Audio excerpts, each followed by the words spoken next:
What's going on, guys? Welcome to Neeks Sports. Today we are talking the title race. The title race that many never ever expected. I, for one, did not expect, but one that many are looking forward to. 2020 has been a rough year for everyone across the world, and football has been somewhat of a release that we hope can continue around this whole pandemic and the issues getting worse and worse in England. We hope that football doesn't pause because we are set up for what could be the greatest title race in recent memory. It could include three teams, two huge teams and a small club in Manchester. You might know they wear sky blue and they rent their stadium. But listen, it's going to be exciting 2021 if the last stage of 2020 is anything to go by.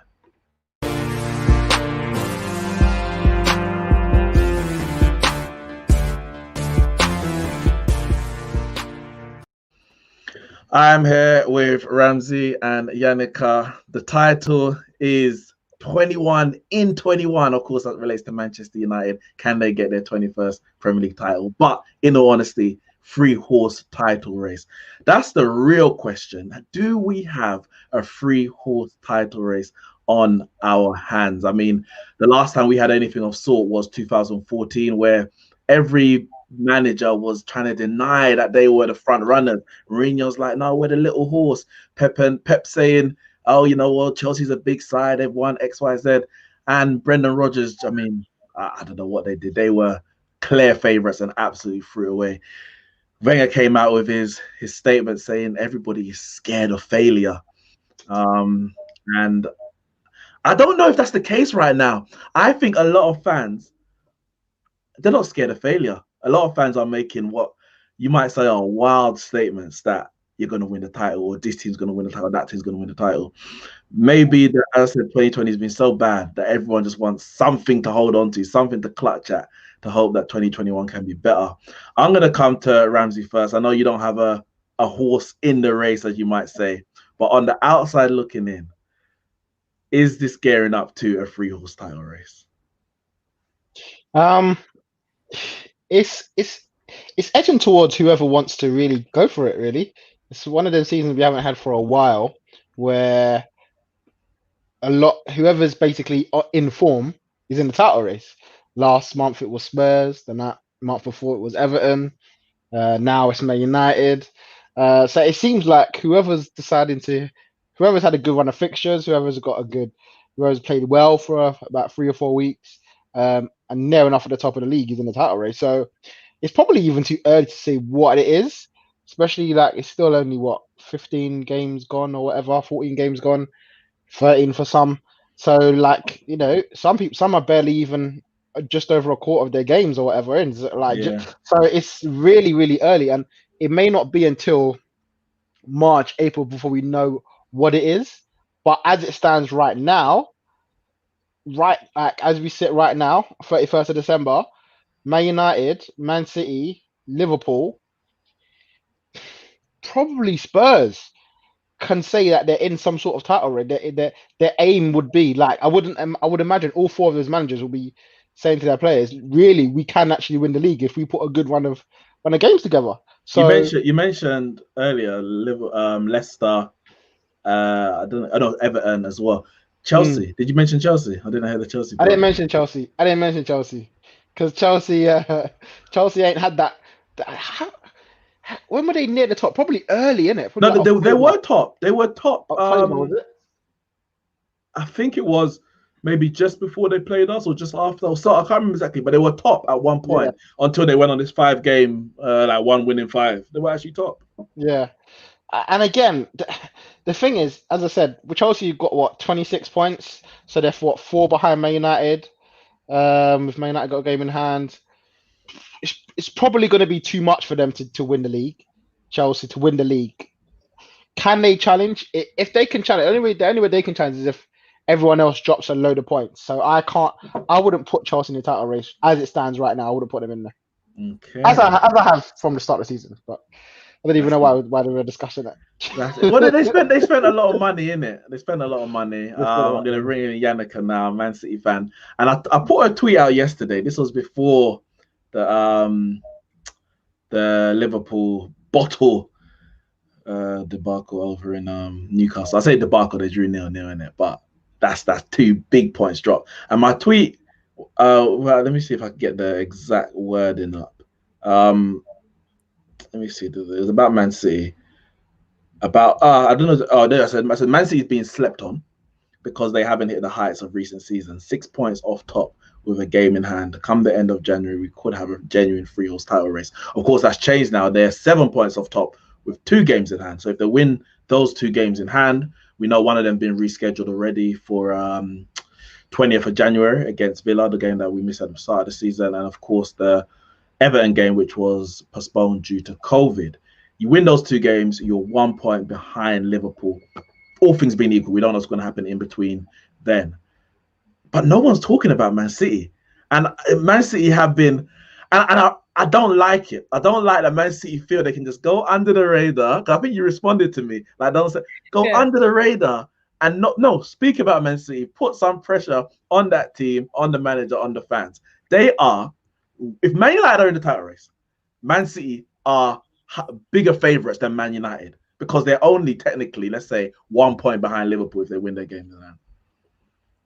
Do you know what? Like, because it's interesting because all season I've kind of had the same stance on it. I've always said it's too early to call it.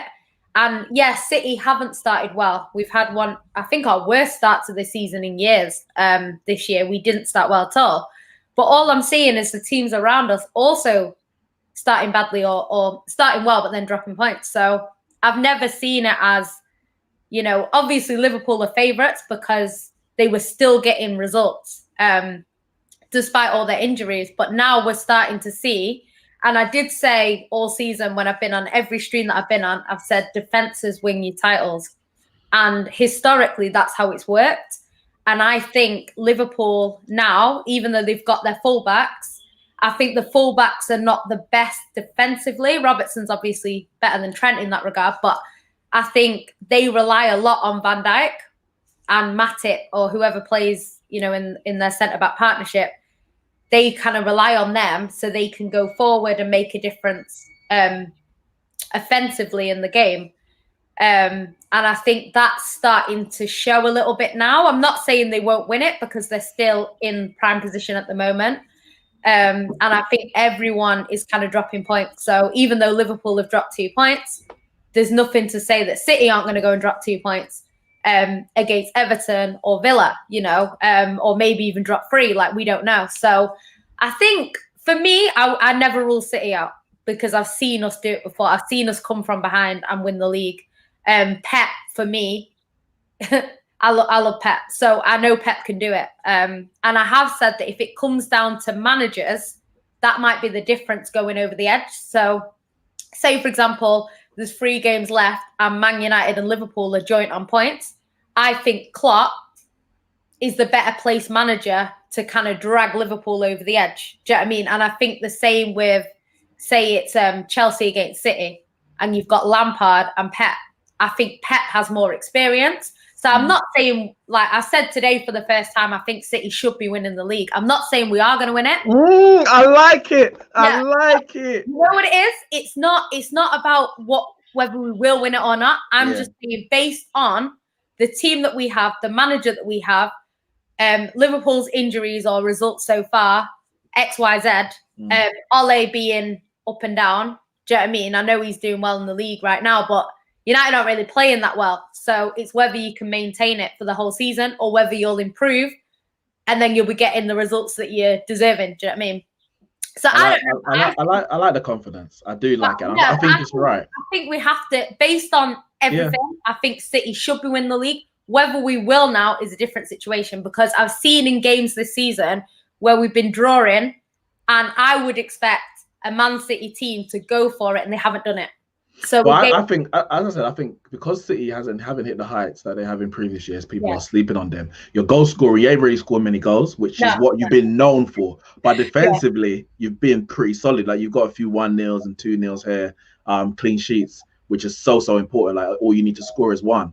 So if your forwards start clicking, so we're talking Aguero, who's barely played this year, Sterling starts clicking.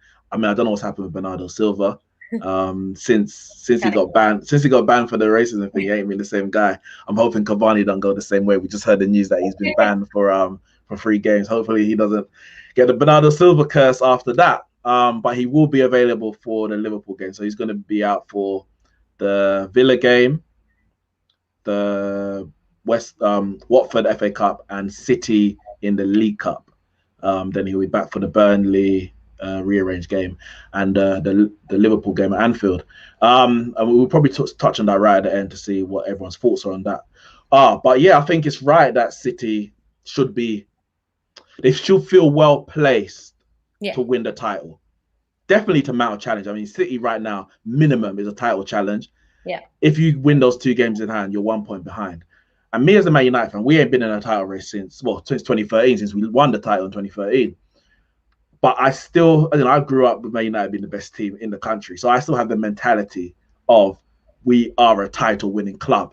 And I feel it would be very cowardly of me to dismiss after 16, 17, 18 games that we're not going to win the title, or not that we're not going to, but we're not in a title race just because we haven't won it in seven years. I think that would be cowardly of me, and I'm not going to do that. But I've always said, and I always do it for every season, you reach the halfway point, you see where everyone is, and you assess who's in a title race. Many teams have started seasons flying 5, 10 games, you've won 7, 8 out of 10, and you think you're in the title race, and by the time Christmas comes, your things in disarray because the Christmas period is a calamity. Yeah. So I like, and usually, of course, the season's been pushed forward, so we're actually, or pushed back even. So we're a bit later than we should be. Right now, we should be on about 19, 20 games, and we're only on 15, 16, depending on how much games you've actually played. So I've always said, if we go to that Liverpool game, which is now going to be the 18th game of the season, if we go to that Liverpool game within, so 5 points or less of Liverpool, so within 6 points, I'm saying we're in a title race. Now, as it stands, we could go into that game level. We could go into that game level on points with Liverpool, or better. Like, or worse. We have no idea. We've got Aston Villa, we've got Burnley, they have to play Southampton. That's it. Oh, that's it. Yeah, of course. Yeah, because the Burnley's a game in hand. So they have to play Southampton away, which is not going to be easy for them. So I'm hoping we can go into that game above Liverpool, which makes the Liverpool game for us at Anfield, where they haven't lost in God knows how long, it makes it kind of a bit of a free hit. You're supposed to lose there because everyone loses there. But if you get something, you're in prime position now. And that's where I want us to be. And if we can get to that Liverpool game within touching distance of the top, if not top, then I'm not going to shy away from it. Doesn't mean to me that we're going to win the title or we're favourites. Even if we come out of that Liverpool game and we're 2 points clear, I'm not just going to say we're favourites. I have to look how Liverpool's playing. I have to look at where Man City are in the league. And you speak about the experience of a Klopp, of a Pep, having been in title races before. Now, the difference is whenever Liverpool's been in a title race, they've actually lost it all the time. 2009, Rafa's rant, they lost it. 2014, Gerrard slipped, they lost it. 2019, the VAR board that nearly went over the line, Man City, they lost it. They've been in the situations when they're title race and they've lost it. Mm-hmm. But last season, when there was no title race, they absolutely blissed it. Let's see what they can do if they are under pressure from 1, if not 2 teams. So I'm putting us in that title race if we can get through the Villa and Burnley game. And what I said over the Christmas period, I thought, it's weird. I said, if we can match Liverpool's points over the Christmas period, then that's the minimum. We have to do that or we're completely out. There's no point even talking about title race. I think we've actually bettered them. Yeah, because we beat Wolves and Leicester. No, drew with Leicester. They've drawn with West Brom. They've drawn with Newcastle, and now they got Southampton. So we'll see what happens with this game here. But if we come out after tomorrow with more points than them, then the pressure's on them. The pressure is on them. I think the interesting thing has always been for me, because there's so many teams in the question now, like Aston Villa, do you know what I mean? If they win their game in hand, so say they beat us, that puts them right up there as well. So because everyone's kind of playing each other, it's going to be interesting because, like, say, for example, you go into that game head-to-head with Liverpool and you both want to win because you both want to be top. Say you're on the same points. You both can't win that game. So it either means you're either both dropping points or one of you is dropping points. So say, for example, a Chelsea have Bromley, have West Brom. They wish they had Bromley. they probably need Bromley to get a win these days. So, like, say they've got West Brom or Burnley, them sorts of games, and they go and win them 2 games, and then Liverpool drop 3 points or Man United drop 3 points. It puts everyone kind of back up there, and that's why I think, like, there's not a big difference between 1st and 8th. Do you know what I mean? And there isn't, like, so I think we'll have to see how it goes. I think in terms of a title race, I do think City and Liverpool will be in it. You know what I mean? Just general. Man United look like they're going to be in it too. I think there'll be other teams. I don't think it's just going to be a 3-horse race. I think there will be more teams involved, whether that's Spurs, Chelsea, who knows? Could be Everton. You know, I don't know. Leicester. There's a lot of teams in and about where it just depends on their results, but also the results around them as well. Well, so let's look at the league table. If we where's Man City? Oh well, I guess Man City's out of the race. We're 8th. You haven't played much games. You're 14. Yeah, so if we I mean we can stop at 8th. Let's be honest. Southampton ain't winning the league. So we can stop at 8th. And listen, say what you want. People talk about numbers in it. I don't care about numbers right now. Leicester and Everton ain't winning the league. I'm putting that out there right now. Leicester, well done. You know, you won it in 2016. You bottled top 4 last year. You're not winning the league. Put that out there now. Aston Villa, you ain't winning the league. You might even beat us tomorrow. You're not winning the league. I'll put that out there. You'll be lucky if you get through Jack Grealish through January. Just hold on to that and maybe fight for a top half finish in it. But they've done well. I put out a tweet the other day, like, big up Dean Smith, because people ain't really been mentioned. We talk about Grealish and people, a few of them mentioned McGinn. But that man, look at the goals they conceded. 14, which I believe is the least in the league. Oh, Man City conceded 12. You've got a bloody good defense, isn't it? Jeez. But yeah, you lot conceded 12. Aston Villa conceded 14. Last year, they had one of the worst, or maybe second or third worst in the league defenses. So they've done a lot of improvement there. But you look at the games now. Spurs, 15 games played, 26 points. So they are 4 points off second. If they 7 off top, they win their game in hand, they go 4 points off top.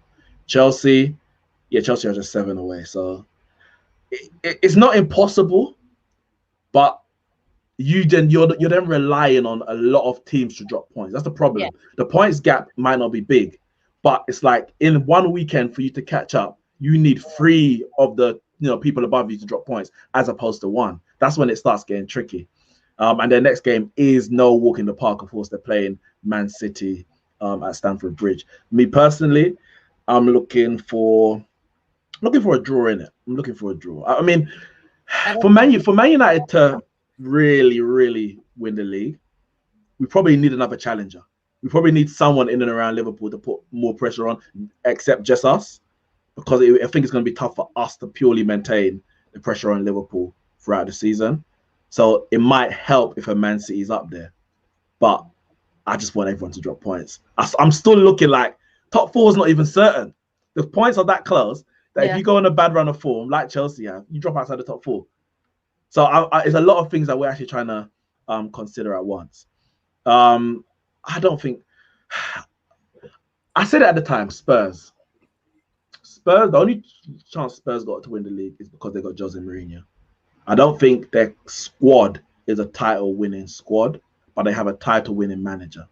Yeah. And maybe their last few results are kind of showing up the deficiencies in the squad, but maybe even also the deficiencies in the manager. A lot of Spurs fans are saying that the football they're playing is not sustainable. I'll come to you, Ramsey. Spurs, do you think they have a shout in this race? Playing the way they play? Forget the results recently, but just playing the way they play in terms of the style. Do you think they actually have a shout in this race? I think, as you said, I think Jose, you can't rule him out per se. But the thing is, with what you said, I don't think they're playing well enough to win the league. And I know you don't have to. Style doesn't necessarily win Premier Leagues. We've seen worse teams play sort of counter-attacking football, win the leagues. But as you saw in the past few games, the way that they're playing, hanging on to a 1-0 lead, they haven't got the defense of Carvalho, Terry, Cech to be hanging on to 1-0 lead from the 3rd minute until the 96th minute of the game. And they're not good enough defensively to do that. Are they good enough as a whole, as a team? Yes. But what happens when Kane and Son don't fire? They literally fire blanks. And, this is what happens when you're relying on 1 or 2 players to do it for you. Now, they are fit at the moment, but they're still not scoring. So what happens when one of them drops out, one of them gets injured?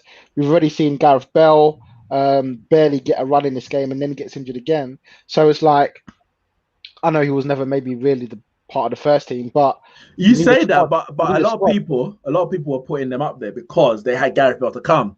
Yeah. So if Gareth Bell doesn't fire, for me they've got no chance. But it doesn't even look like Jose wants to start him. Like a big game, small game is just rare. Even when he's fit, he's not playing. And I just don't think he's just can get to the level of fitness to play, week in, week out for Jose. So, and Jose probably wants him for the cup games. FA Cup's coming up now. He's got League Cup to come as well. So he wants to win a trophy by keeping him fit to win a trophy in those competitions. I don't even know if. I think obviously Jose will take a title with it if it was given to him, but I don't think that's their main aim. Like I think winning a trophy, winning the League Cup now that they're in the semi-finals, winning the FA Cup is probably more of a priority for them, as well as trying to get back into the Champions League. Like I think they'll take that. Like if they win the league, it's a bonus. Do you know what I mean? But they'll definitely be going all out to win the Europa. They'll be going all out for that. Oh yeah, there's that as well. So yeah. Whereas I see at Man United, and I said it on a stream yesterday, that if we are within, like we're in a title race when the Europa League comes back around, I want us to get knocked out immediately. First round, Sociedad we're playing. No, Betis. One of the two playing now. No, Sociedad. I want us out. I want us out. I want David Silva hat trick. Dump us. Oh, that'll happen anyway. Dump us because Thursday, Sunday. You don't want a quadruple, no. Thursday, Sunday ain't winning no Premier League title. I'll tell you that right now. That's what I was gonna say. When the Europa League comes back around, I think the teams that are in it will struggle a little bit more in the league. I'm not saying you can't do it. People have done it before, but I just think, especially with this league, because it's so close. Yeah. You can't get away with certain things that you might get, like even that game with Liverpool. You both draw. That's good for City. That's good for Chelsea. That's good for Spurs. So normally a draw against Liverpool, who look like they're going to win the league, is a great point. But looking at it now, it's like you kind of need 3. So I think this league is a bit crazy, but everyone's got to play each other. We've got to play Chelsea. I don't think that's a guaranteed 3 points. I don't think Everton away is a guaranteed 3 points either. We could actually lose both of them games. If we do, we're on the same points as Chelsea because they play 2 more games. So I still wouldn't rule us out, even if we do that. I just think the chances of us winning it become a lot harder. So I think. But on top of the Thursday, Sunday, for me, it's also I want to play first in the weekend. I want to play on a Saturday, get the 3 points, and say over to you. I don't want to be, because if we play Thursday, Sunday, and you are playing Champions League Tuesday, Saturday, or Wednesday, Saturday, we're gonna always be playing last, which means it's like, Man City won, Liverpool won, we need to win. Or Man City lost, Liverpool lost, we need to win. Like the pressure's always there. I want us to just go in there like we're playing first. If we get a win, we can relax for the rest of the weekend. Even if we drop points, it's not the worst result because they can still drop points in the for the rest of the weekend. Playing first, I think, in the title race is so important. And I said if we're in the title race when Champions League, Europa League comes back, I want us out immediately. I'm not lying, immediately. Neeks, is top 4 guaranteed then? No, it's not. But I said that earlier. I said we're balancing, looking at top 4 title race. Who do I want to drop points? Do I want Man City to lose to Chelsea to further our title push, or do I want Man City to beat Chelsea to secure our top 4? Like I'm all over the place. I'm completely all over the place, and you literally just to take every game as it comes. You do every game as it comes for your own team. and for the rivals. Let me go through some of these comments before we speak about Chelsea. Charlie said, well, he corrected it, saying 9. Yeah, Nick said 12 points for Scousers. Yeah, 9. I thought 10. Imagine if they ended with 2 out of 12. I think it's 2 out of 9 even. If they lose to Saints, their minds could literally go. Listen, if they lose to Southampton,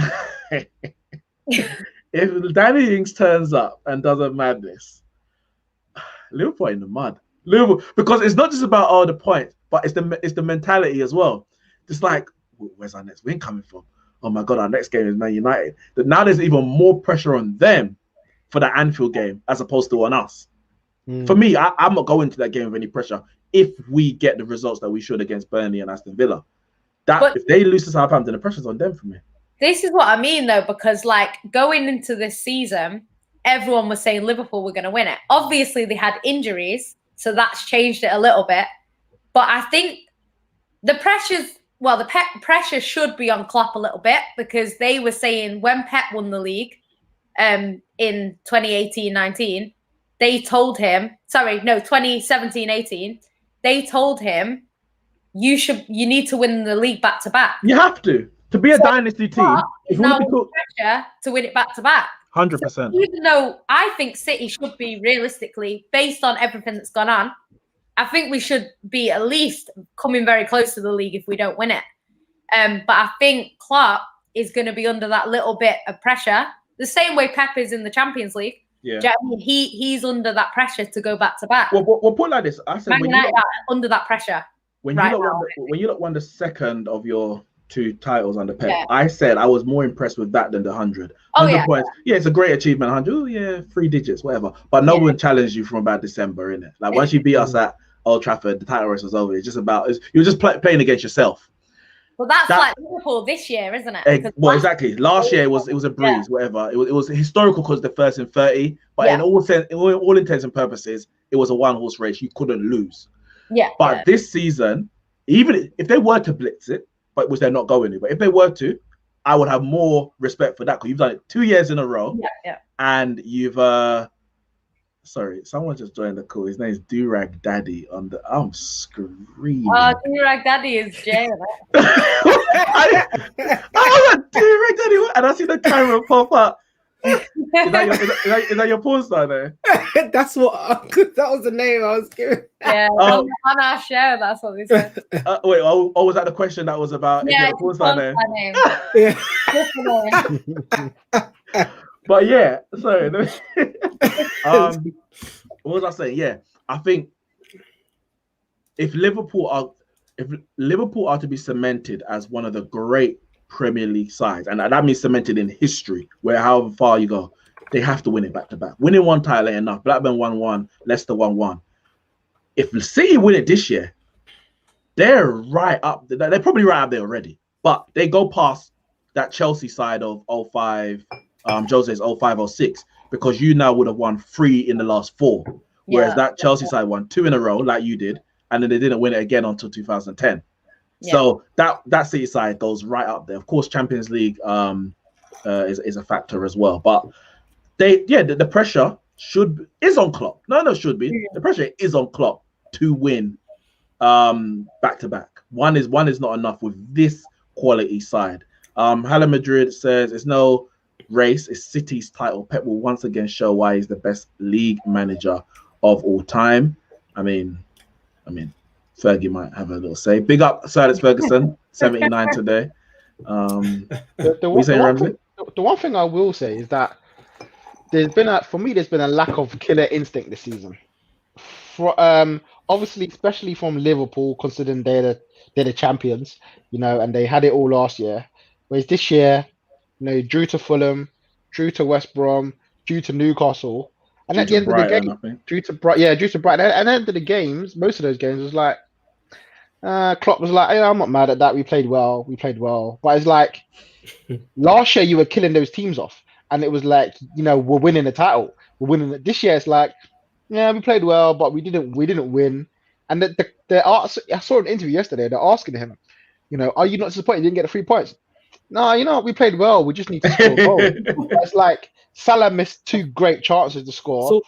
Mane has a shot cleared off the line, and I just feel like that no one's no one's really taking this league by scruff of neck and putting away. Like what I would say, people are happy to take the point these days. Like I mentioned it before with Chelsea in the big games. Chelsea aren't looking to win the big games, and I feel that's probably why they're not going to win the league, because they go to Man United and maybe even when they went to Arsenal, thinking we'll take a point, and there's like no one's really going to kill it. City have had it already this season as well, where they've had drawing games. You're thinking, all right, now 10 minutes to go, Aguero's on, let's win it, finish the game, and it's like, oh, it's 1-1, that's it. That's what I was saying before. That's why I'm saying, even though I think we should be winning the league, as well as Klopp should be as well, but I think with their injuries and stuff, I think City should really be winning it. I know we've had injuries ourselves. Obviously, Aguero is our most clinical striker. He's been out most of the season. I think it will click. I think City's attack are good enough that it's going to click. Even De Bruyne has not been at his best, and he's still statistically one of the best, but he hasn't been at his best. Definitely our strikers have been underachieving, I think, this whole season. I think our top scorer is Ferran Torres, and I think it might be Sterling. I think they're joint top scorers.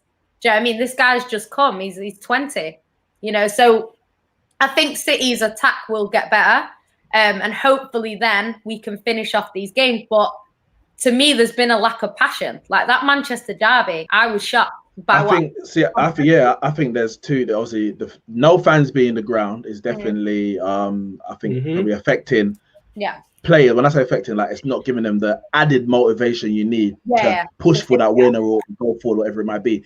It's everything's much more tactical, logical. It's like, well, you know what, we're coming for a draw. Nobody's here to push me to go any further. Let's just settle by whatever we planned in, at the start of the game or half time or whatever it might be. And so that's definitely affecting it. Now, does that make it a more? See, some people said this is going to be the most like the fairest title of all time because it's just 11v11. The best team wins. There's no fans kind of influence. Egging it on, yeah. But for me, elite level sport has fans. Wherever it is, elite level sport is about the pressure. You've been able to deal with the pressure of a nation, 50,000, 60,000, whatever sport you're in, shouting you on, booing you, this, that, whatever. Like that is elite level sport. This ain't Hackney Downs or I don't know what do you like have in Manchester, Moss Side pitch. I don't know. This ain't Parkview Academy. No, listen, Northumberland. But no, you have got to deal with that. So it's like, and I'll come to Jay in a minute. We're gonna go back to Chelsea. In the bubble, for NBA, there's an element people say it's the hardest because they were in this, not saying Premier League, but in this kind of enclosed arena and everything where they just couldn't leave. They couldn't see their family, whatever. And the mental side of it was much more difficult. But on the flip side, a lot of the younger players, the rookies, first time in the NBA, they produced the highest numbers we've ever seen in a playoff in NBA history because there's no pressure. It's just you and the skills that you brought from college now going up against better players in the NBA. You're not getting booed or you're not hearing all the crowd noise in the arenas. It's just you against the backboard, basically. So there's two elements to it. But I do think, for me, elite level sport needs fans. And if you can cope with that pressure, for me, that puts you up to another level. With that as well, it's interesting because two of the games, I think, out of the three that Liverpool have drawn were away. Whereas when they had the game against Spurs and they had their own fans there, they went on and won that late on. So I'm not saying that's exactly why. Yeah, but it could be an element into it. Do you know what I mean? I'm gonna come to Jay. Oh, he changed his name from Durag. Durag Daddy. And it leads from here, from Halle Madrid. It says, please discuss Lampard. This guy has a better squad than Madrid and Barca. Now we know that you predicted Chelsea to win the league. I don't know if you still stand by that. I'm going to bring out the league table. Are Chelsea in a potential title race? You've won one in your last 5. You've got Man City next, 7 points off the top of the table. Going into 2021, do you have any faith that you can mount a title challenge? I ain't saying win it, but can you mount a title challenge? The squad that we have, we should be mounting a title challenge, but Lampard's already conceded that we ain't in a title. Oh, did he? Yeah, he already said that we're not no title winners. This was like what 4 matches ago, maybe 5 matches ago. He said we ain't in no title race, so he's already conceded it. So if the gaffer says that, then we ain't in the title race, isn't it? Well, what can I say? I can't go against the manager. He knows more than me. But just to address some things, like just the other day, I've just been thinking like Lampard. Everyone's saying, "Oh, Lampard is a fraud and this and that, Fat Frank." And fair enough, I understand why people are saying that. I know how rivals can be, but when I take like emotions and all that out of it, the guy is inexperienced. Maybe the Chelsea job is just too big for him, that he can't seem to find the tune that he needs to get out of these players. Like the lineup's always changing.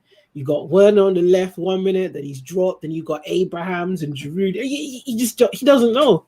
Havertz on the wing, next minute he's in Cam, Mount there. Like clearly there's an issue there, and he needs to figure out how he's going to get the best out of all these players. For me personally, at the beginning of the season, I said Havertz signing, I didn't really understand it because we just needed to sort out our defense. Because with the way how he plays Mason Mount, and I have nothing against Mason Mount, there's some people that have the biggest agendas against him. I think Havertz was just, it was basically splashing the cash on something we didn't really need, because we needed defenders and we got them in Thiago Silva and Chilwell. We're way more solid. And a goalkeeper. And a goalkeeper. Obviously, I wanted what's his name, Black, but we got Mendy, and we'll see at the end of the season where we're at. But defensively, so far we are better, and that is what, for me personally, we needed to address, and then we can then worry about attack. Buying Havertz, I guess, is so we can have him, so no one else could have him. Sorry, so no one else can have him later. Fine, fair enough. Maybe there's something going on behind the scenes. Maybe there's a manager coming in. Maybe Frank's just here to keep the ship steady until things are cleared up, getting new managers. I don't know what's going on behind the scenes. But for me personally, like I said, at the beginning of the season, I said, yeah, we're going to win the league. I was gassed with the players that we had. With the squad that we have, we should win the league. And I've said some things, which I'm going to apologize for in a minute, in terms of... Hold on. Nothing to do with the league. It's nothing to do with Chelsea winning the league. I've always said that I could go to Barcelona. I could go to Bayern Munich. You give me 300 mil and I'll win the league. And I'm going to apologize just a little bit. Maybe that can't be done too much in the Prem because of there's just too many good teams. But I'm going to apologize and say Pep can spend 200 million and win a league. But that doesn't... I still think Klopp is a better manager, but I'm just going to say sorry that I can't do it, but Pep can do it. And that's what I'm going to apologize for. Thank you for that. Thank you for that. I'm having these arguments for the longest amount of time where people say anyone can win the title with City. Not anyone can win. I'm not saying we don't have the team, because we do have the team, but the manager plays a big part in that as well. I'm not saying that, there are quite a few managers that could win it at City because of the quality we have. Like Pellegrini. Yeah. Mancini. Yeah. No, I hear that. But it does take a good manager as well. And this is why I've been saying that I think if the title comes down to it and it's very, very, very close, I think Klopp or Pep come out on top. If it's very close, I think, we've seen it before with Man City where it was Klopp versus Pep and we had to win 14 games in a row to win the league, and we did that. You know what I mean? I don't think we do that under just any manager. You know what I mean? I don't think we do. I think Klopp wins that league. Yeah, anyone can win the title with City. Anyone could win the title with Barcelona, City, you know those types of teams, Real Madrid. But I'm Ronald Koeman can't win it with Barca. I hear, but he hasn't been backed, innit? He's still got that Deadwood squad. The thing is, yeah, still got that Deadwood Messi that he wanted to get rid of. See, the thing is with Man City, they spend money, but they spend it on the right players, and that is what I what I want at Chelsea. Yes, we buy players, but Man City, they'll go out and that. Hold on. I mean it like this. Like, let's say they want Kyle Walker, for example. They go out and they get Kyle Walker. They don't go for their second or third or fourth choice. They go out and get Kyle Walker. They want Messi. They go out and get Messi, depending if Barca let him go. But that's what I'm trying to say. They get first choice targets, and that's why they can build such amazing teams. Like, come on. But listen, I agree. I've always said, people like to say, Black is what we wanted, but what do we get? Mendy. Like, this is what I'm trying to say. But no, come on, that's unrealistic. Black was there. It's not. If Man City went Black right now, they will get him because they will pay the release clause. He's nearly nearly £100 million player, or whatever. But what I was gonna say is, I agree, because people always say, "Oh yeah, this manager was back to Man United. That manager's back to Man United. Solskjaer's been back. What are you talking about?" And I'm saying he's been like, look at last season. Look at the difference between Man United post Bruno to pre Bruno. Solskjaer wanted Bruno in the summer. Why did you not get Bruno in the summer? You wait 6 months, you get Bruno. You see the effect that he has. This summer, we want an attacking midfielder, a winger, a centre back. We get Van der Beek, Edison Cavani, and who else did we buy? And Alex Telles. So it's like so we spend money, but are we getting the players that the manager targets first?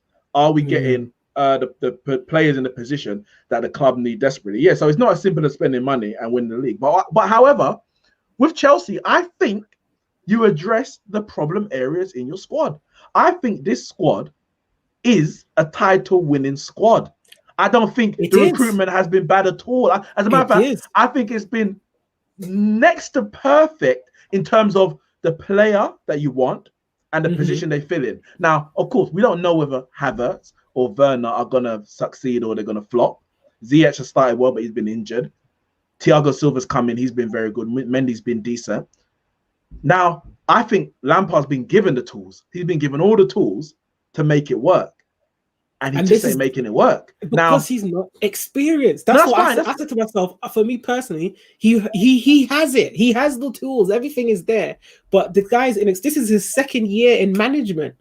And second for Chelsea, third in overall. I don't think he's ready for the top. Maybe. Yeah, I mean, when you bring in Lampard after 1 year at Deontay Wilder's twerk culture is live. I don't know what you're talking about. Just go back to twerking or something or whatever. This is pre-recorded. I don't know what he's talking about. Anyway, yeah, when you bring in Lampard after 1 year at Derby, you can't expect he's going to come and win the league. Like you cannot expect that. Any Chelsea fan, and I call you out, any Chelsea fan that expected that is living in cloud cuckoo land. That's just unrealistic. And for that reason, I think Lampard's not going to get sacked. As long as he gets top four. If Leicester can win it, then there's a little bit of hope. I mean, Ranieri is an experienced manager. There's a complete different kettle of fish.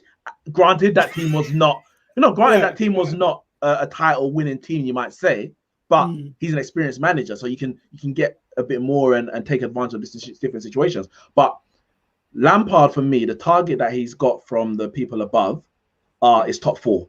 Improvement in, scoring more goals, conceding less, and maybe we can push for a title in the next season. You can't bring in Lampard and think, we're going to win the league. I think that's unrealistic, and it's being shown right now.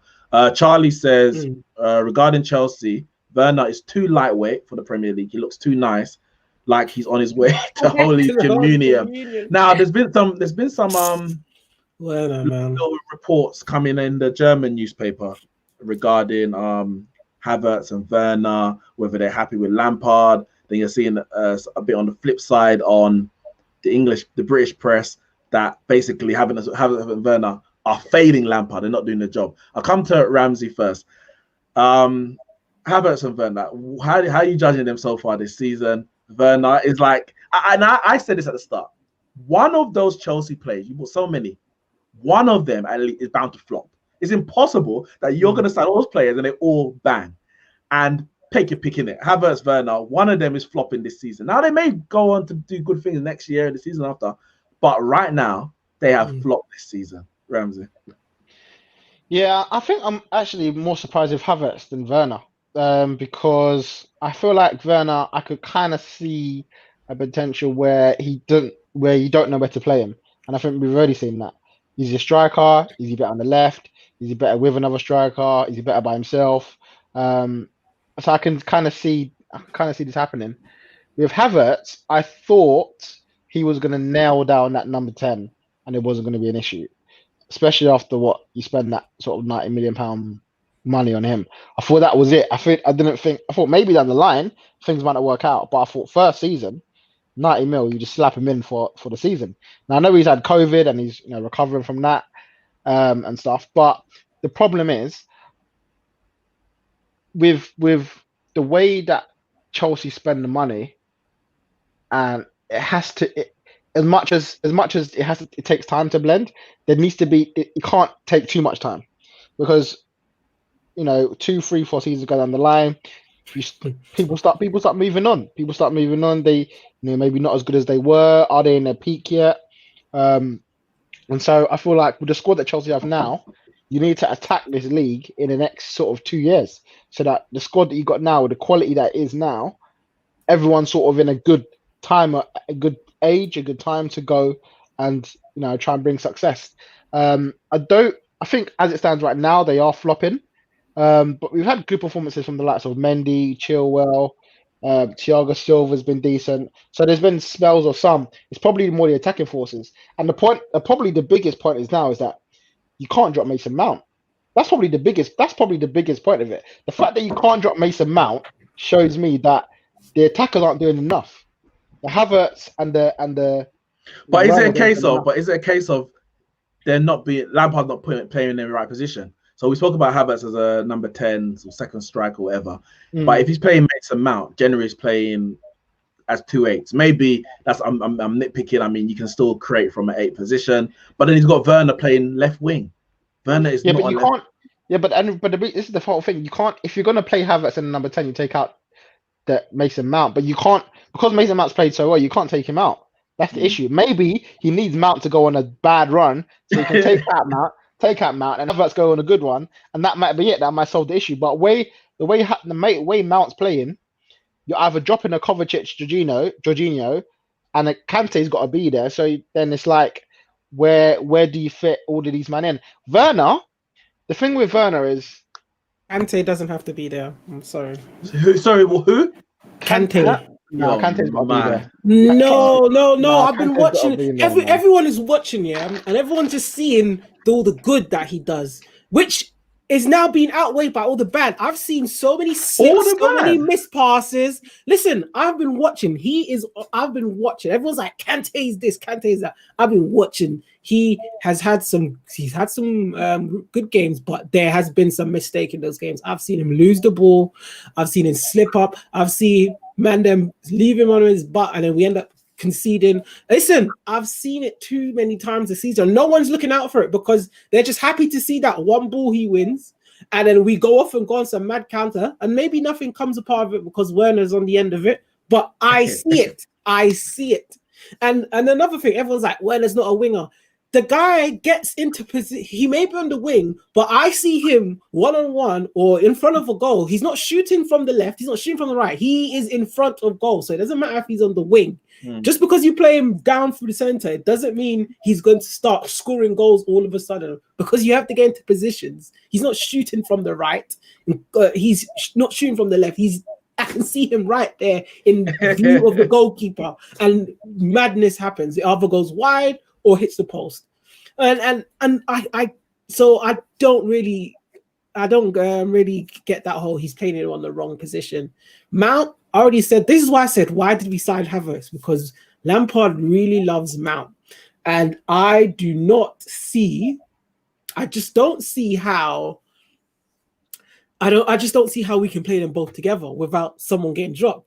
You drop Kovacic. Oh, why you drop Kovacic? Mount always starting. And I don't understand. It's like they can't see. They're like, but then when Mount plays well, it's like there's a problem when Mount is our best player. I don't know, man. Chelsea fans are all over the place. I think the problem is with the Havertz and the Werner is that because they are so good coming from the reputation that they have, it's like quality-wise, if they were all on form, then you should be storming it. And then you like Mason Mount at his best shouldn't be better than Havertz at his best. That shouldn't happen because of, you know what I mean? Because you spent the money on Havertz essentially to be the best. Listen, if you spend £90 million on a player, you probably want him to be the best player in his position in years to come, at least. Like you got to look at Havertz right now should be the next best. He should be the one challenging sort of the Kevin De Bruyne with the money that you spend on him. So you know that's the reason why you spent the money. You want to upgrade the team to the best. Now, listen, it may work out. He's still young, he's got time to work out. But as you said, one thing I would say is that, you know, we don't know who made these decisions. If Abramovich says, "Here, here's Havertz, I'll spend 90 million time." For me, can't say no. I heard that, but for me personally, you guys know from in the group chat, I was like, "Listen, I don't care what attackers we're signing, sort the defense out first." I was saying this. When I saw Havertz, I was like, "What's this, man? Where's the bid for Oblak? Let's sort." Havertz is not needed right now, and look, here we are. Like he started off okay, but I think the COVID probably hit him, and he hasn't found his form yet. I don't know. Maybe we just need. Obviously, I don't want this to happen. But if we have another break, who knows? I mean, you signed. Well, Mendy, Thiago Silva, and Chilwell. So it was just. Yes, I'm happy. Yeah, that's what I'm saying. I'm happy that our defense got sorted. But now, last season, our attack wasn't too much of a problem. It was our defense, and now this season, our defense is okay, and our attack just seems to be like the same with us. I just don't know. I really don't. I don't know what it is. This whole season is just weird because it's not even just us. Even Liverpool, we're starting to see it. Man City, we're seeing it. To a certain extent, I just don't know. If any team outside of Liverpool, Man City win it, everyone's going to be like, "Oh yeah, well, you only won it because that team was bad." And you know what? I don't give a damn. If Man United win it because everyone else is bad and we win on 79 points, I'm gonna celebrate it harder than I've ever celebrated any title in my life. I don't give a damn. To be honest, this would be, if you won the league this season, it would be the biggest shock that you've ever had, because when you last won it, you had Fergie. Like, you were still, every season. You were always up there, top two. So I think now, it's like City, like, I don't think we're under as much pressure this season, because like I say, it'll all be on Klopp to do what Pep did. Do you know what I mean? But next season now, if Klopp goes back to back, Pep's right in the pressure. Yeah. So I think this season, for us, the pressure's on the Champions League this season, because we need to win that. But I don't know. It's been a crazy year, and honestly, like, as much as I'm saying City should win it, I don't know who's going to win it. I can't tell you. Yeah, we can't say. When you lot are scraping 1-0 wins against Sheffield United, you know that it's a tough season, isn't it? Like, Sheffield United are right down there. Defensively, like, and deservedly so. That Sheffield United game was we had a really good game. Like, I don't know how that was 1-0. And it was Kyle Walker who scored as well. You're right. Exactly. It's been crazy. And Neeks, quick question. Yeah. With Man United being in the position they are in, or could be in a couple of weeks, considering that tomorrow is January, can Ed Woodward bring in the signing to win you the Premier League? Well, this is it. And I tweeted it after the Liverpool Newcastle Maybe he might not release any money because, you know what, you're doing really well here. See, and that's what you call bad. That's what you call bad management, bad director of football. Like, this is prime. Like, you can see the opportunity. I think Gal spoke about it, and he was like, the reason why he puts, I think he had Chelsea above Spurs winning the league as options. He said, because if they're both in the running in January, Chelsea will spend if necessary. Spurs probably won't. And this is where we are at Manchester United. The possibility is there to challenge for the league. You have to go out and grab that moment. Now, last season, we grabbed it because Pogba was out, McTominay was out, and we had to go get a centre midfielder, attacking midfielder, and went and got Bruno. Signing of the year, player of 2020 for me. Absolutely brilliant.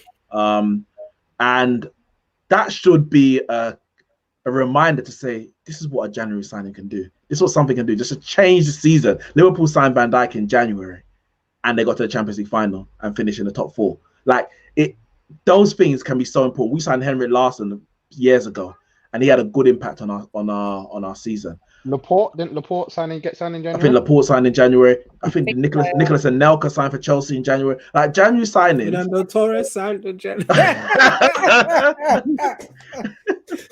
But so for me, this should say, I tweeted, I said, Ed Woodward, pull your finger out, get a signing in. And we know we got Ahmed Diallo coming in that we signed in the summer, but he's due to come in now. Yes, if he hits the ground running like Bruno did, then cool, in it. But I'm not expecting. The man's like 19 years old, barely played much first team football. I'm not expecting to come straight into the team and hit the ground running. He could go into the under 23s or whatever. We need to go and get a centre back and or a defensive midfielder. Bailly Maguire partnership is very good, but Bailly cannot be trusted. He's played 3 games in a row. He may never play again for the rest of the season. That is the thin line we are on with Eric Bailly. We need to go out and get a defensive reinforcement. So whether that's a centre back or a defensive midfielder, where we can play in there with Pogba and Bruno like Matic does, but one with more legs, then I think we can push. We can push for a title. It doesn't make us favourites. Unless you're gonna go and get Verratti and bloody Sergio Ramos, then you say, all right, cool, Premier League title incoming, and it loaded. But you have to just give yourself a chance. Give yourself opportunity. If it has to come out of the summer budget, but it's a defender you want, Upamecano, then it comes out of the summer budget. Like, we have to seize the moment. I think every team should be looking like, yeah, Liverpool are worse than we thought they would be. For whatever reason, we need to seize the moment. As we come to wrap up, a couple things. Adam says, Neeks, is Bruno better than KDB? Let me ask Yannicka. Why is Bruno now better than KDB? Bruno right now is in better form than De Bruyne. How long is form? It's not close right now. It's not close. It's only close because Bruno is having the absolute season of his life and bailing Man United out big time. But if I had to choose between the two, I'm not picking 1 year over. How long's De Bruyne been killing it? Like, De Bruyne is not even on form right now, and it's tight. Do you know what I mean? So, it's not tight. Right now, it's not tight. Right now, Bruno is like, I'm gonna be honest. As it stands, Bruno is PFA Player of the Year. As it stands. This year, I agree. Overall, no. See, you know what me? I say Bruno, Kevin De Bruyne for me, best midfielder in the league. Sorry, in the world. And when he went to Madrid and dominated in the Bernabeu, that for me cemented. I said, yeah, this guy he's on another level. Bruno hasn't had that massive performance. If you go to Anfield and kill them over there, or you go to the new camp or do something like that, you go to the Allianz Arena, win a trophy, even those kind of things that really put you on a level. But I know it was a Portuguese league, but this ain't Bruno's first dance. Like he came into the league, came into the league doing this, and everyone was like, yeah, but I was in the Portuguese league. Can you do it here? And he's coming and said, yeah, this is even easier. Yeah. Like this is even easier. VAR's got my back over here. Like, I don't know what they were doing in the Portuguese league. He wasn't getting enough penalties. No, but on a real, the guy he's doing a madness. And at first he was like, oh, he can't maintain this. It's been 11 months. It's been 11 straight months where this guy, like, even on a bad game, the guy still gets a goal or an assist. He is Thanos, inevitable. You cannot stop him. Now, yeah, for me, if we win the league this year, because I was saying I need 2 straight years of Bruno at this level, and I can say, yeah, you're better than De Bruyne. But if you give me 18 months and a league title, I'm taking it. Call me biased or whatever. The rules change when it's Man United, but I'm taking it. I'm snatching it from you. Well, that's what I mean. In terms of form, that's like, because I don't think De Bruyne has been great this season. He's not scored a goal. He hasn't actually scored a goal from open play, which is very unlike him, because last season he was scoring, he was winning us the big games against like Madrid. Do you know what I mean? I've seen him be the star man in a Barcelona game back when Barcelona were better than they are now. And we won that game, and it was De Bruyne that won us that game. I've seen him do it time and time again. Champions League, Premier League, biggest games. Do you know what I mean? Then also the games that aren't as big and the pressure's not as much. I've seen him do it everywhere. Bruno, for me right now, I agree with you. This year, been clear of pretty much everyone else. He has been great this year. But I haven't seen him do that. Like, I would have expected in that Manchester derby at Old Trafford for him to come out and say, I'm better than De Bruyne. I'm going to go and score. He didn't do that. And I haven't seen... So maybe if he goes to Anfield and he does it, and in the Europa League he shines, like, I don't know. But I think right now, when the pressure is really on, he hasn't really... I think the pressure's kind of not been on Man United too much up until now. We'll see how he does in the title race, because if there's a title race on and he's turning up week in, week out, and you win that title, he would have won you that title. He would have. 100%. What you say? Quickly, Ramsey. Didn't bang against Chelsea, didn't bang against Arsenal, didn't bang against Man City. Flat Track Willie. That's just what I'm saying. You know, that 6-1 against Spurs, them sort of games. Like, I seen it last season with De Bruyne. I know we didn't do that well last season, but our attackers weren't really firing all the time. And you would see De Bruyne go out there and score. Like, even in the Champions League when we went out, he scored I think it was the equaliser at the time. You know what I mean? Like, he's been there and done that. So for me, that's why I say De Bruyne. I'm not saying it from a biased point of view. In Bruno Fernandes, he is brilliant. Most things say they'd take him at City, do you know, alongside De Bruyne, obviously. Do you know what I mean? But let me wrap this up with a few quick questions. Ramsey, do you think that Liverpool need some signings in January? Definitely a centre back, 100,000%. I mean, they needed a centre back before Matip was Matip, and so I think I know they were umming and ahhing in like October, November, but now they have to. For me, they have to. And I think that could give them the edge if they get the one that they really want. Cool.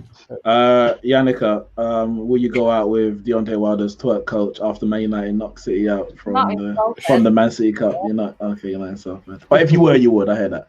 Salford. Ramsey. Javern. If a stupid offer comes in for Grealish, would, and I'll say should, Villa go for it? Nah, man. Nah.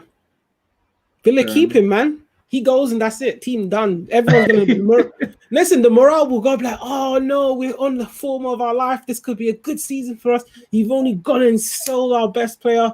Everyone deflates, and then they go right back into the Sky Bet Championship. Oh, this one.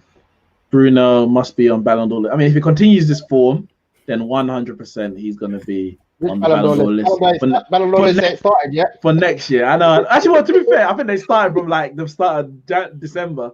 So we ain't got there yet. But if he continues into next year, this is a good one. With Kante out of form and Fabinho playing centre back, is Kane the best defensive midfielder in the league under Jose? This guy hates Jose. Obviously, he's a Real Madrid fan. He actually despises Jose. It's hilarious. Finally, the last point which we're going to quickly go through. Edinson Cavani. Now, he's been banned for 3 games for, the post that he made after. Only now they're doing this. What game was it? Yeah, they drag it out, don't they? Southampton game. He was charged, then he could respond, and then now he's actually been banned for 3 games and a fine, 100k fine. So he's gonna miss the Villa game tomorrow, Watford game in the FA Cup, and Man City in the Carabao Cup. So he'll be back for the Burnley and the Liverpool Premier League games. I'll come to Yannicka first. Do you think this is a fair fine? I think that's really it. Do you think it's fair?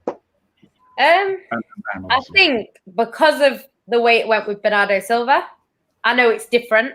To me, it's different. But I think they have to kind of do something, because if they don't do something, There'll be a backlash. they'll get all the you're biased and all that, which rightly so. Do you know what I mean? I know the situation's different, but to Bernardo Silva, in his head, it wasn't harmless. It was harmless. And I think the same with Cavani. He wasn't doing it to get at black people. He just called it, for him, it's a term of endearment or whatever it is. But it's not seen that way. I think the word is very close to a word that he shouldn't be saying. And I think that, obviously, if you're not Spanish, you're not going to see it like that.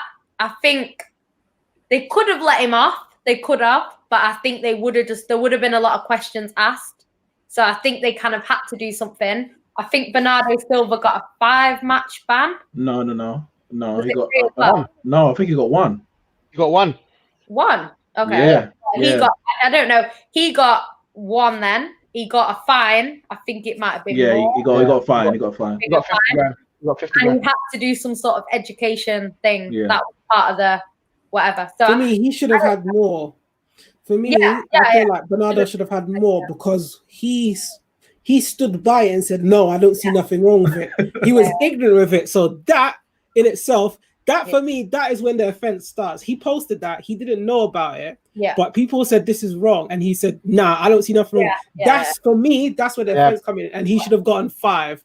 For Cavani, I thought he got but it's so stupid. He comes out in social media. He's like, I'm right, and then but illegally, all right, I accept it.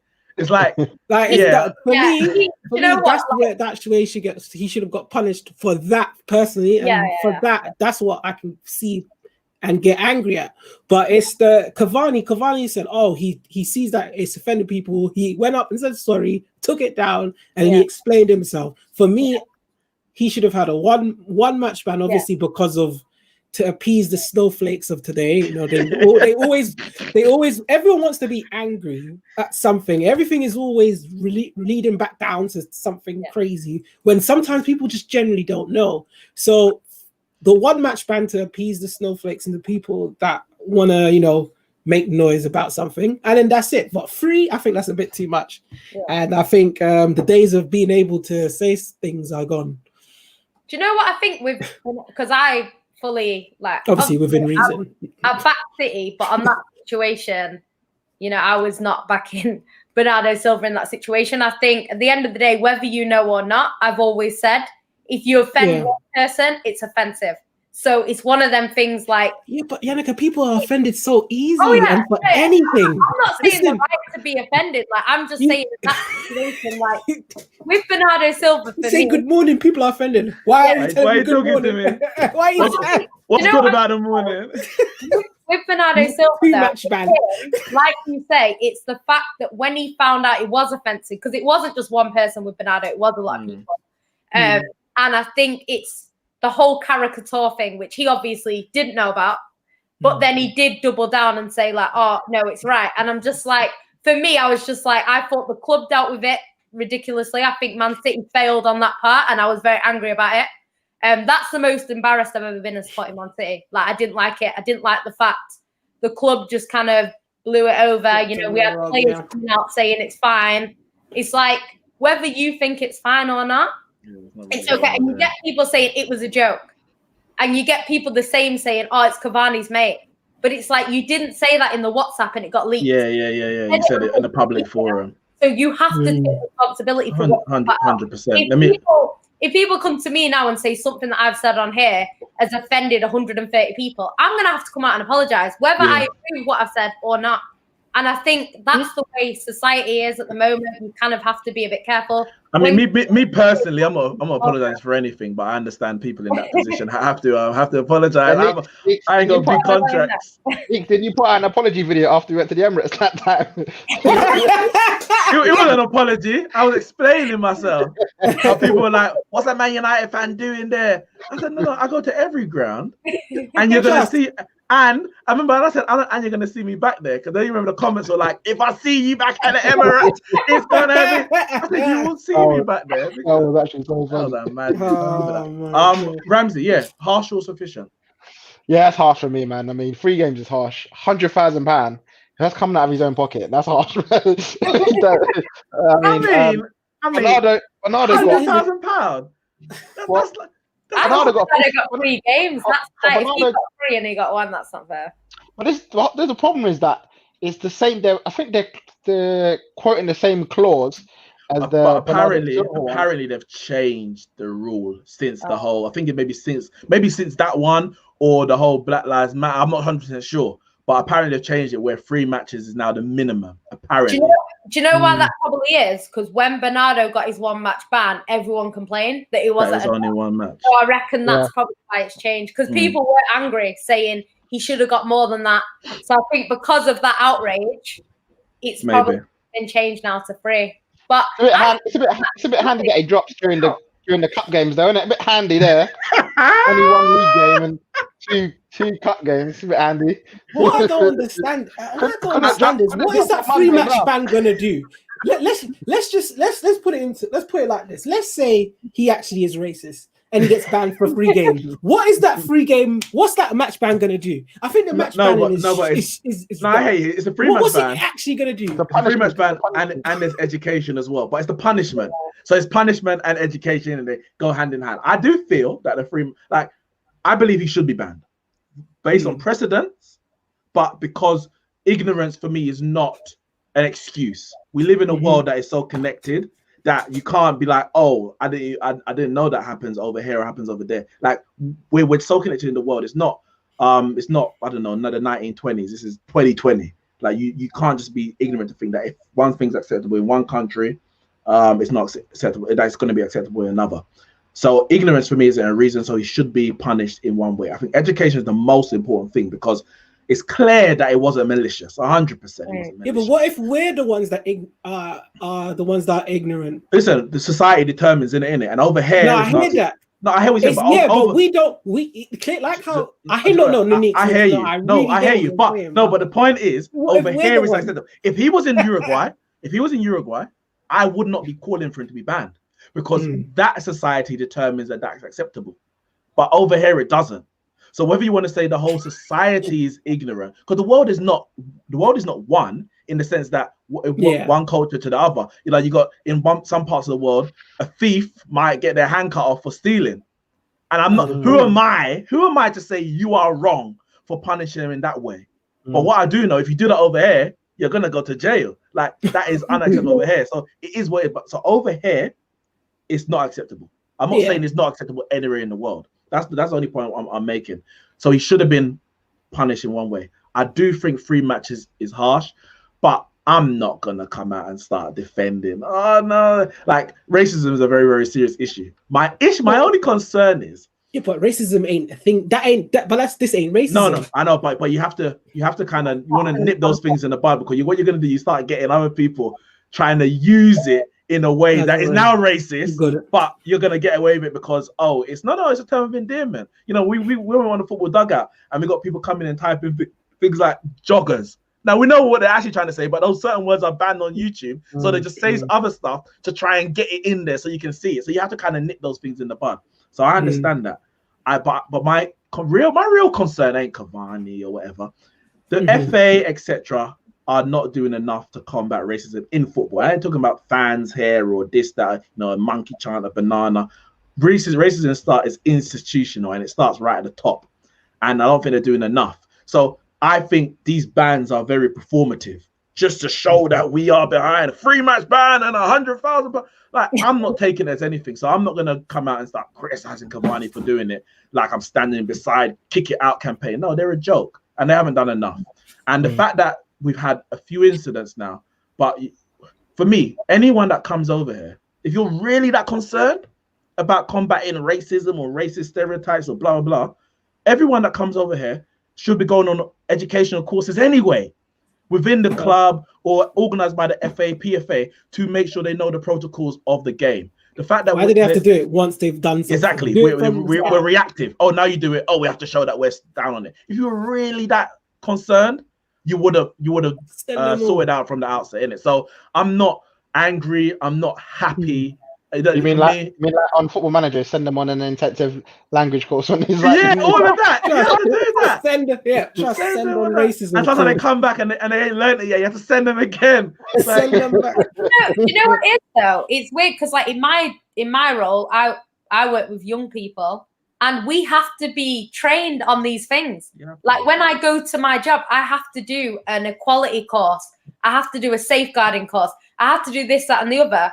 So I just don't understand. They don't take that long. You could do a racism course that's half a day. Why not?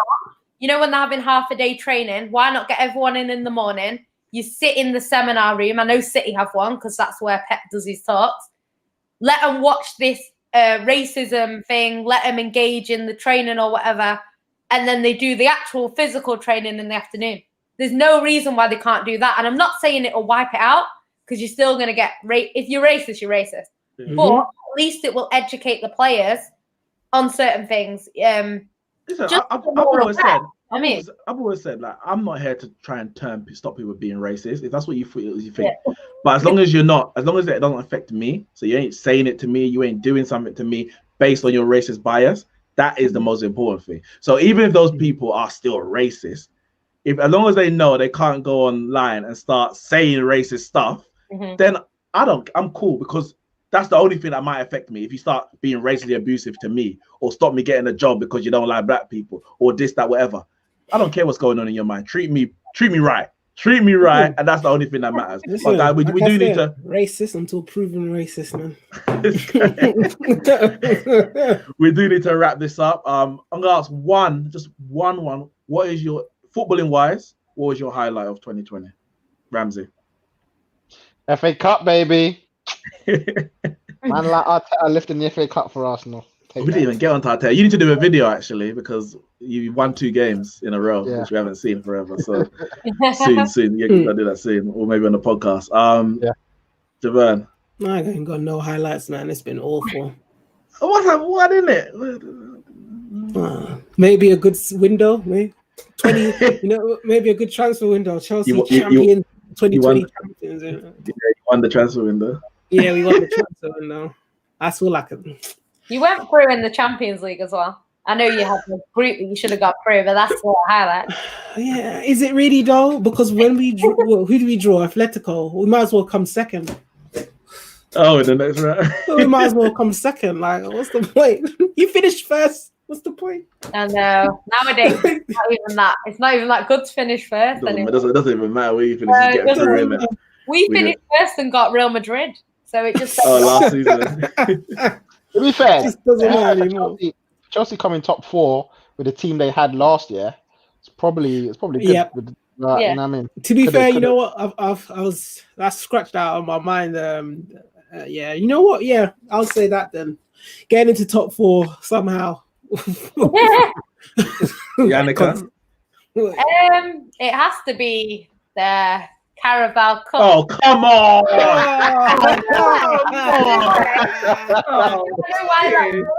That's the best highlight, because that's the last game that I went to live. Oh, okay, fair enough. That's it. Oh, come on. So yeah, I don't like this whole watching City on the TV. It ain't for me. So that is my last highlight, because that's the last time I got to see City live. So yeah. Fair enough. For me, it's gonna be for you signing Bruno Fernandes. I was right. Without doubt, the highlight of 2020. I mean, every day I wake up, I'm just like, we actually got the best player in the world. How have we done this? We have signed the best player in world football. Yes, I said it. Messi, Cristiano Ronaldo, sit down and shut up. But in all honesty, I think that signing has absolutely galvanized the whole club. Everyone has just raised the level. Man like Paul Pogba was chomping at the bit to get back on the pitch. He could not wait. He's like, what? There's a next man there. I need this. And then he wants to leave anyway. But he just said, I need this. Bruno has done wonders. People say he saved Ollie's job. Yes and no. Ollie signed him because he needed him. Ollie knows he wanted him. And Bruno's doing a madness right now. We got top 4. We're second in the league. I mean, we're approaching a point where I can say, yes, we are in that title race. And Bruno Fernandes has been the catalyst behind it. A lot of people calling him to get the armband. You know what? He's doing what he's doing right now without it. So I'm not trying to upset any apple cart. I'm not trying to change anything. Leave him be. Let him shout. Let him scream. Let him motivate players without the armband. Don't need anything to change because the job he's doing right now is just unprecedented in terms of Manchester United. I think probably since Cantona, in terms of lifting the club and the squad at from the level they were to where they are now. I don't think we've had it since then. So yeah, my highlight definitely signing Bruno Fernandes. And big up as well, big up Marcus Rashford, MBE, for all the work he's doing off the field. I think he's probably in line, if his form on the pitch continues, to win the FWA, Football Writers Award, because we know they take into account things not purely football related, hence why Jordan Henderson won it last season. So yeah, Marcus Rashford, big up yourself as well. And finally, before we sign out, big up Lewis Hamilton, who is now on the New Year's honours list to be knighted to become Sir Lewis Hamilton, the greatest F1 driver of all time. Guys, it is New Year's Eve, a few more hours before we cross over from 2020 into 2021. As I said, the question is it going to be 21 in 21 for Manchester United, or can the smaller clubs in England upset the apple cart? Happy New Year to everyone here on the stream. Happy New Year to everyone in the chat, and Happy New Year to all the subscribers of Neeks Sports. Make sure you like the video, share the content, and subscribe to the channel, and we will see you next year.